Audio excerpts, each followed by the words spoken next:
अस्सलाम वालेकुम नाज़रीन, मैं हूं असद अली तूर अपने प्रोग्राम असद तूर अनसेंसर्ड के साथ। आज जो हम आपको बड़ी खबर देंगे वो एक तो आप सुन ही रहे हैं कि बिलाखिर अलीम खान और जहांगीर तरीन हाथ मिलाने जा रहे हैं। तो पंजाब में और वफाक में क्या कोई फाइनली फारूक बनने जा रहा है? क्या जो तहरीक इंसाफ है, वज़ीर-ए-आज़म इमरान खान की हुकूमत है, ये अब अपने हतमी दौर में दाखिल हो गई है, यानी कि अपने इख्तिताम की तरफ बढ़ रही है। और आखिर में हम ये भी चलें, ये सबसे पहले ही बात कर लेते हैं कि क्या अपोजिशन ने दोबारा से जमहूरियत, आईन पाकिस्तान, पाकिस्तानी सियासत, जबकि वो एक स्ट्रांग पोजीशन में थे, उन्होंने ट्रे में रख के इस्टेब्लिशमेंट को पेश कर दिया है। तो इस पर भी जरा बात कर लेते हैं। मियां नवाज शरीफ साहब, हमें बताएं, आपके वोट को इज्जत देनी है कि एक्सटेंशन को? हमें बताएं ना आप। पिछली दफा भी आप इलाज के लिए बैरून मुल्क चले गए, आपको जाने दिया गया और फिर वहां पे से जाके आपने एक्सटेंशन के हक में वोट दिया। ये क्या सियासत है? फिर आप 6-7 माह चुप रहे, काफ़ी अर्सा चुप रहने के बाद फिर बिल आखिर आपने वो तकरीर की कि रियासत के ऊपर रियासत कायम हो गई है। अब फिर आप देखिए, अब फिर एक वही वक्त आ गया है कि जहाँ पर इस किस्म की गुफ्तगू चल रही है, एक्सटेंशन की बातें हो रही हैं, जनरल फैज़ की बातें हो रही हैं, दीगर लेफ्टिनेंट जनरल्स की बात हो रही है जो सीनियरिटी लिस्ट में है। तो अब फिर सारी अपोजिशन लाइन में खड़ी हो गई है, जैसे नवंबर 2019 में लाइन में हाथ बांध के खड़ी हो गई थी एक्सटेंशन को वोट देने के लिए। अब फिर वही सब कुछ कर रही है। ये किस किस्म की सियासत है आखिर इस मुल्क में? पीपल्स पार्टी है, वो भी उस वक्त भी उन्होंने वोट दिया, आज वो भी लॉन्ग मार्च के कंटेनर पर चढ़े हुए हैं, आ जाएंगे। ये क्या है इस मुल्क के अंदर? ये क्या सियासत है? इमरान खान साहब जो उनको लाए थे, उस एस्टेब्लिशमेंट के गले की हड्डी हैं इस वक्त। ना वो उनको निगल सकते हैं ना उगल सकते हैं। ये जो सब कुछ आप लोग कर रहे हैं, ये क्या है? तब भी मौलाना फजल रहमान 2019 में भी इधर लॉन्ग मार्च लेके आ गए थे, यहाँ पर उन्होंने आज़ादी मार्च के नाम से धरना दे दिया था। अब भी वो दोबारा, और 2019 में भी आए थे, उस वक्त एक्सटेंशन का वक्त था। अब फिर तो क्यों हमारी सियासत एक आर्मी चीफ के टेन्योर, तैनाती, एक्सटेंशन के इर्द गिर्द घूमती है? जब तक आप इसको इसी तरह घुमाएंगे तो कुछ नहीं मिलेगा। इमरान खान साहब ने अपने कार्ड शो कर दिए अक्टूबर 2021 में, जब वो लेफ्टिनेंट जनरल फैज हमीद को नहीं पोस्टिंग देना चाह रहे थे DGISI की पोजीशन से। उन्होंने अपने कार्ड शो कर दिए कि वो चाहते हैं कि army chief general Qamar Javed Bajwa अपनी मुद्दत पूरी करें नवंबर 2022 में और घर जाएं, और वो अब एक नया आर्मी चीफ लाना चाहते हैं। और उसी के बाद ही आप देखें पूरी की पूरी सियासत हिल के रहेगी, पूरी की पूरी, जिसे कहते हैं ना, वो सेम पेज फट गया। किसी वजह से फटा ना। इसका मतलब है कि नवंबर में कोई घर नहीं जाना चाहता और आप लोग खड़े होगे उनके साथ जो घर नहीं जाना चाहते नवंबर में। ये किस किस्म की सियासत है? ये क्या है? क्या पाकिस्तान की कौमी खिदमत कर रहे हैं मियां नवाज शरीफ साहब, आसिफ जरदारी साहब, आप मौलाना फजल रहमान साहब, आप अख्तर मेंगल साहब, आप वली खान साहब, आप? क्या ये सियासत है? क्या पाकिस्तानी सियासत सारी उम्र इन्हीं के इर्द गिर्द घूमेगी? फिर ठीक है, उनको बेल आउट कीजिए, इमरान खान साहब को निकाल लीजिए, तो मुझे कर लीजिए।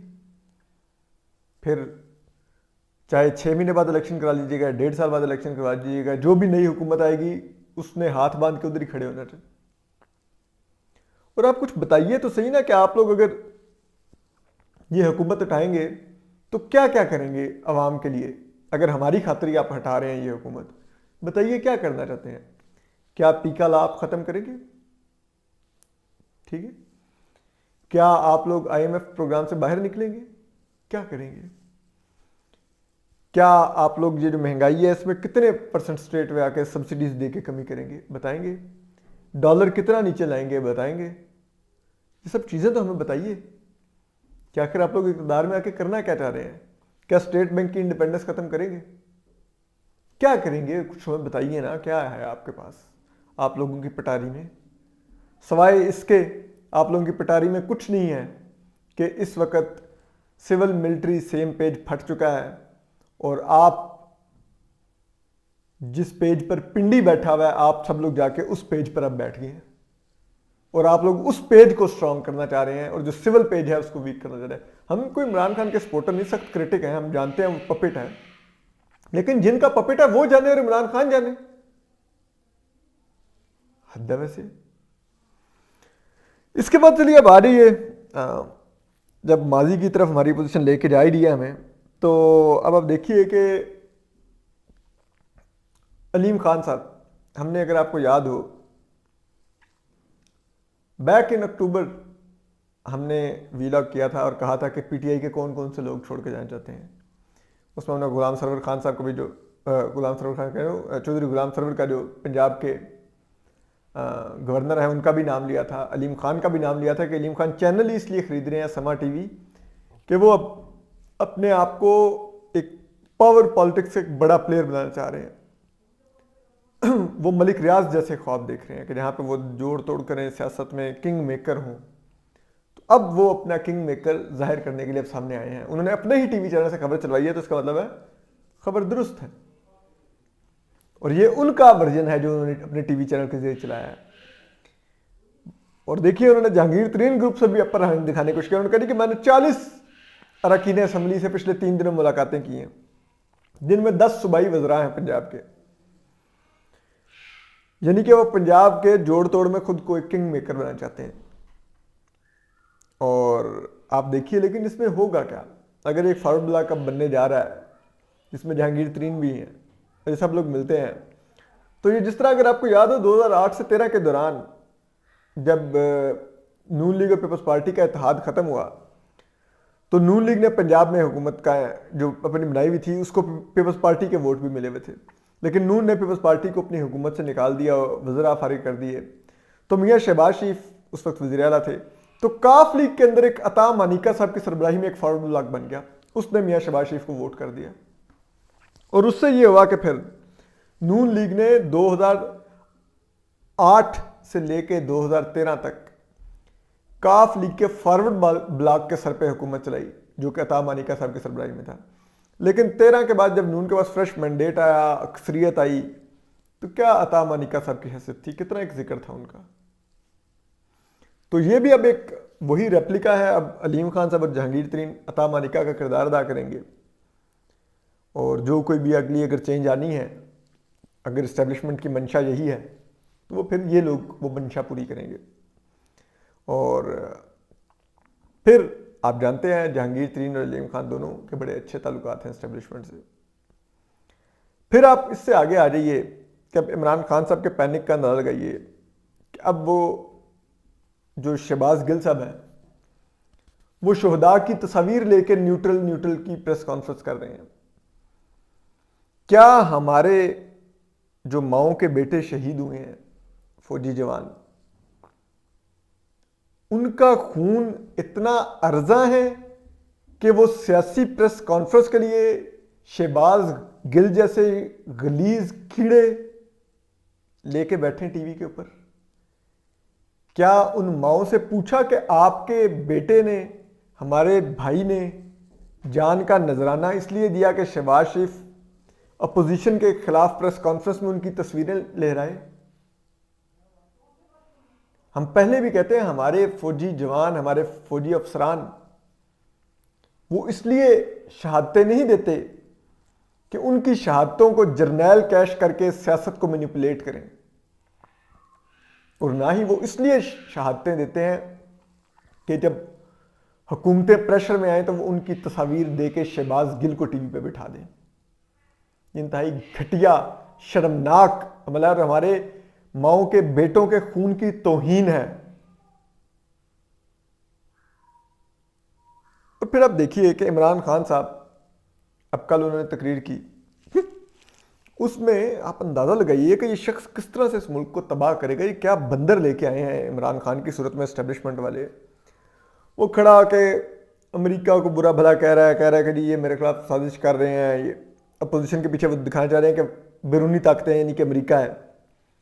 फिर वो यूरोपीय यूनियन को उन्होंने बुरा भला कहा जी कि मैं डिक्टेशन नहीं लूँगा, हम तुम्हारे नौकर नहीं हैं कि तुम लोग जनाब हमें लिखो कि हम यूक्रेन के मसले पर यूक्रेन की हिमायत करें जो रूस ने हमला किया है।